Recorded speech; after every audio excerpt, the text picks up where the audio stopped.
I'm Cape Joel, and this is Comic Smack, your weekly, daily, all the time, anytime comic show where I give you your fix of everything you need to know from the world of comic books and superheroes. And on today's show, we're taking a closer look at Aquaman, issue number 4. Arthur Curry must prove his innocence to the American government. Can he do it? Who's framed him? Let's hop on in and find out together, shall we? Alrighty then, so as the comic opens up, poor Arthur Curry is getting himself settled into a cell by a bunch of Weasley governmental pencil pushers. The funny thing is, though, is they ask him if he needs anything. You know, do you need anything like water? Aquaman responds in the funniest way possible. Yeah, I need water when I'm thirsty. You should also probably flood my cell and play me whale songs every hour, or, you know, I could go crazy and kill everybody. Oh, you understand less about me than you do about my sense of humor. Great. Man, you know what? I'm saying it right here, right now for everyone to hear, but smart-ass Aquaman might be my favorite Aquaman. With Aquaman having willingly give himself up to the American government as a show of good faith, it means that Mira is the one who has to head up the investigation to find out whether or not the deluge really did attack that American liner. And honestly, she could be doing a better job. She's a bit of a hothead in this issue. Luckily, Tula, who is the regent of Atlantis right now that Arthur put in charge, handles things a lot better. She sends Merc and a detachment of soldiers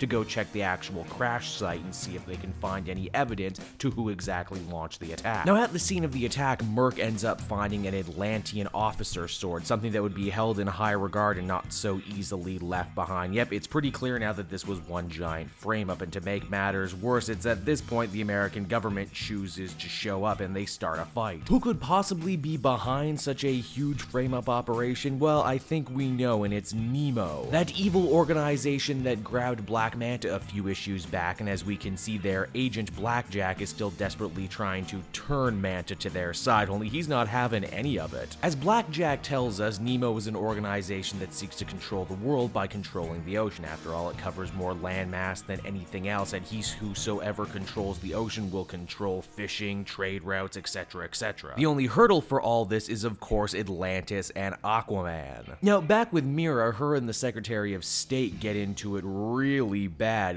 Mira understandably wants her husband to be let free. The Secretary of State says his hands are tied, but also he gets quite insulting to Mira, saying that she's stuck in a medieval mindset where, you know, a queen can make decrees to a president. Mira has a savage comeback saying, "Oh, sorry, Mr. America, I guess you just can't bomb us into submission, huh, and that makes you afraid." Now, while behind bars, Aquaman desperately tries to plead his case to anyone that will listen, that the deluge, these terrorists, if they are the ones responsible, are radical outsiders, and that the only way they can really be stopped is if they allow Aquaman to go back to Atlantis and chase down Leeds himself. It actually seems like for a brief second that he might actually be making some progress.